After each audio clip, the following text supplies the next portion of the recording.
Welcome back to Singapore Property Talk Law, everyone. It's that time again where we dive deep into some really important issues, and today it's all about housing. With GE 2025 just around the corner, it's a hot topic, especially with all the different parties proposing new ideas and plans for the future of housing here in Singapore. We've gotten a ton of messages and articles from you all, and they paint a fascinating picture of where things might be headed. We want to unpack some of these proposals and really look at how they aim to make housing more affordable and accessible, particularly for younger Singaporeans. Yeah, absolutely. I mean, affordability is a huge concern right now. We've seen resale prices skyrocket, and anxieties about being priced out are very, very real for a lot of people. So it's really interesting to see the different approaches being suggested, kind of like each party's taking a different path to try and address this really urgent situation. Right. And it feels like a lot of the anxieties stem from the recent spike in home prices. Like those headlines about $1 million HDB resale flats, they definitely grabbed attention and made people wonder if owning a home is even possible anymore, especially if you're just starting out. Yeah, for sure. I think the pandemic really threw a wrench into things. I mean, construction delays just compounded the existing supply issues. And of course, this sparked a lot of debate, even in Parliament, and it just highlights how crucial this issue is. It's definitely top of mind for many. So let's kick things off with the PAP, the current government. Their strategy seems to be all about ramping up the supply of new flats. They've set a target of launching like 100,000 new flats by 2025. I mean, are they on track to hit that? It sounds pretty ambitious. It is a huge, it's like building two entire Ang Mo Kio towns. Yeah. But they are claiming to be on track, and they have completed a lot of those pandemic-delayed BTO projects. Like in the past 5 years, they've delivered almost 76,000 flats. So they are making some progress in terms of catching up. Catching up is key. But what about the waiting times? I know people are worried about those long BTO queues. Yeah, that's been a big pain point. But the PAP is saying that by next year, 2024, they'll be able to bring waiting times back down to pre-pandemic levels, so under 4 years. And get this, they're also planning to launch an additional 12,000 flats with waiting times under 3 years, starting from 2025. That's a game changer for those who don't want to wait forever. That's a pretty significant step. It shows they're trying to make the process faster. But what about affordability itself? Beyond just building more, are they doing anything to make the flats actually, affordable? Yeah, they're trying a few things. One is increased market discounts and larger grants. So this year, the Enhanced Housing Grant got a big boost, up to $120,000 for families and $60,000 for singles. That's a lot of help up front. That's a pretty substantial amount. That could really make a difference, especially for first-time buyers. But what about those super desirable locations, the ones that everyone wants? Those tend to be the priciest, right? Yeah, definitely. And for those, they introduced a new flat classification framework just last year in 2024. So you've got standard, plus, and prime flats now. The plus and prime ones, in areas like Red Hill or Tanjong Rhu, have subsidies to keep them affordable, but they also come with a longer MOP, the minimum occupation period. And a portion of the subsidy is clawed back when you sell. So it's kind of like they're trying to balance things out. So it's like they're trying to manage those windfall gains that some sellers were getting and make sure that these prime locations are actually accessible to a wider range of buyers. Exactly. And it seems like these efforts might be having some effect. PM Lee mentioned that BTO application rates have stabilized a bit below pre-COVID levels. And to address that, they're also increasing the quota for second-timer families, applying for BPOs by 5% starting July. That's good news for second-timers, but what about the singles out there? Have there been any changes for them? Definitely.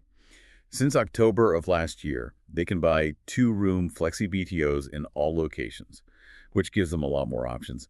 And from mid-2025, singles will also get priority access under the family care scheme if they're buying a flat near or with their parents.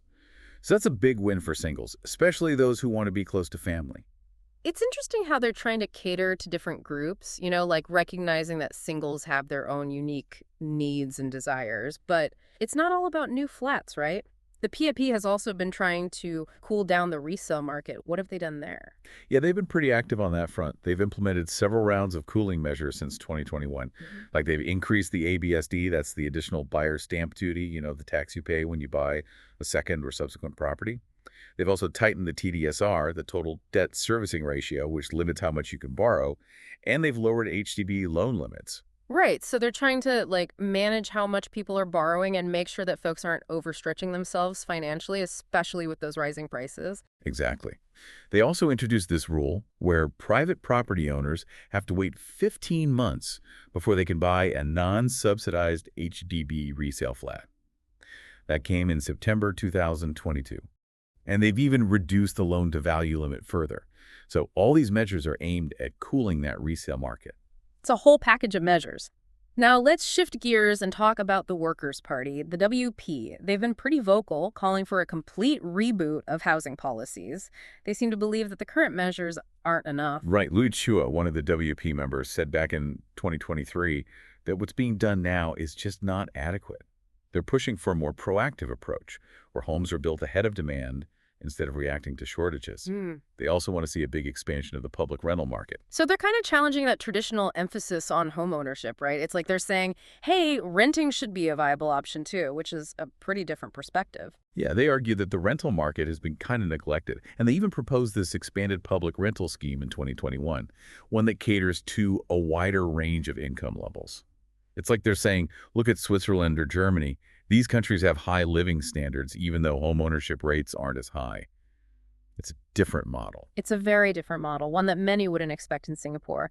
And another thing they've been advocating for is lowering the BTO eligibility age for singles from 35 to 28. I remember Mr. Chua making that point in 2022, saying that the current age is almost like sending a message that being single makes you less desirable as a homeowner. That's an interesting point about the social implications of the age limit.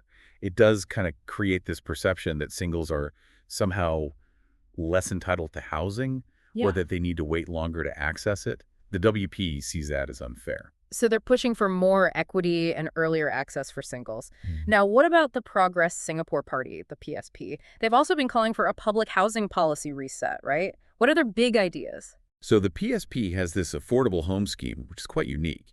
Basically, you buy your flat at the cost of construction plus a location premium, but the cost of the land and any interest accrued is only paid when you sell the flat. Hazel Poa, one of their members, made a statement back in February comparing this to the current system, where HDB pays market land costs into reserves. She argues that the current system burdens Singaporeans, so they want to change that. So it's like they're trying to separate the cost of the building from the land and kind of defer that land payment until you actually sell the flat. That's a pretty different financial model. What's their other big idea? They have this other scheme called Millennial Apartment Scheme, which is quite interesting. The idea is for the government to hold a bunch of rental flats in prime locations near the CBD, specifically for young Singaporeans. These would be smaller units, available for shorter terms like 2 to 5 years. It would even be open to those waiting for their BTO flats. Leong Menwai, another PSP member, made the case for this last year, saying it would relieve pressure on young couples to rush into BTO applications. And it would also address the shortage of options for young couples and singles in those desirable areas. It's about providing more immediate and flexible housing choices for young people, right? Especially in locations that are usually out of reach. Exactly. It addresses the long waiting times for BTOs and the lack of good rental options in those central areas. Now, the PAP has naturally responded to all these proposals. What has been their take on it? Right. So in 2023, Desmond Lee, the Minister for National Development, made a statement about the affordability of BTO flats. He said most people can cover their mortgages using their CPF savings without needing much cash up front. So he's essentially saying that BTO flats are already affordable for most buyers. Yes. And he also cautioned that drastically lowering prices could actually lead to even more applications, which could make allocation even more challenging. He also questioned whether it would be fair for some buyers, maybe those with higher incomes, to benefit more from lower prices. That's a valid point about equity. And it ties into his concerns about market instability. He even referenced the 1997 Asian financial crisis and the problem of unsold HDB flats back then. So he's emphasizing the potential risk involved in making drastic policy shifts. It's a reminder of the need to be cautious and to consider the potential downsides of any major changes. The PIP seems to be emphasizing a more measured approach to avoid any major disruptions to the market. Right. So what about the PSP's affordable home scheme? What did the PAP have to say about that? Indrani Raja, another minister, expressed some serious concerns about that scheme, particularly its impact on our national reserves. She argued that because the government sells land at market value and those proceeds go back into the reserves, The PSP's proposal, where buyers don't pay for the land up front, would deplete the reserves, and that could eventually lead to higher taxes or cuts in other important areas. So her argument is about protecting those reserves for current and future generations. The current system of reinvesting land sale proceeds is a crucial part of our national budget. Yes, it contributes through the net investment returns contribution, which is a significant source of funding for the government. The concern is that the PSP's model might weaken that funding mechanism. Now, what about the millennial apartment scheme? Did the PSP respond to that as well? Siman, the Minister of State for National Development, addressed that one. She basically stated that the government has reasons for keeping subsidized rental housing focused on those who really need it most.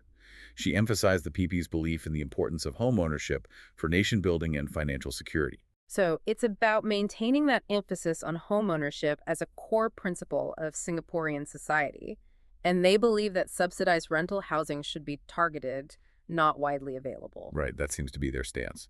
They see home ownership as a pathway to stability and wealth accumulation, and they want to encourage it as much as possible. Minister Lee also talked about the calls to lower the BTO age for singles. Did he say anything concrete about that? He acknowledged that the government is still studying the issue, but he also highlighted those recent changes, like allowing singles to buy two-room flexi flats everywhere and the upcoming priority access under the family care scheme.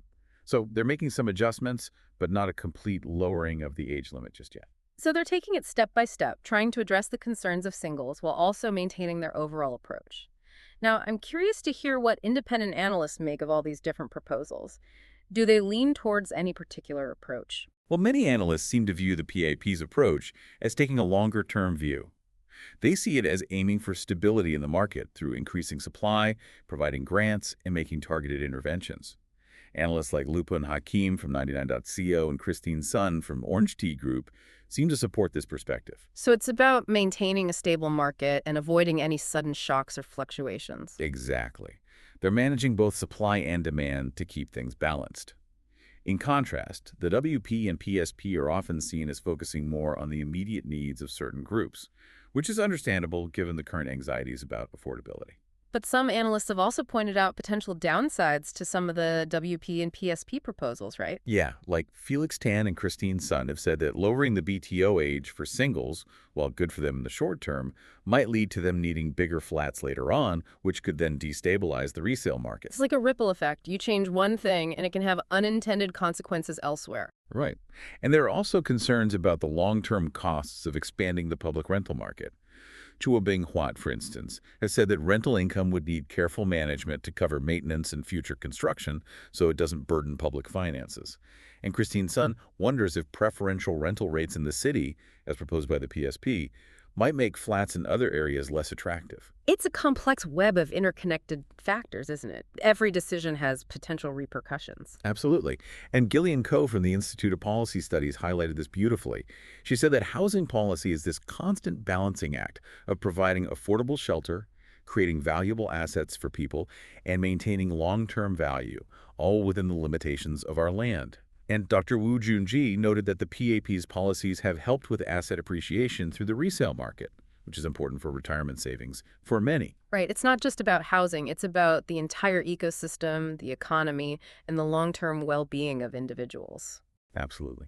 And finally, Walter Teixeira from the Singapore University of Social Sciences believes that the PAP's new flat classification model is the most significant change in recent years.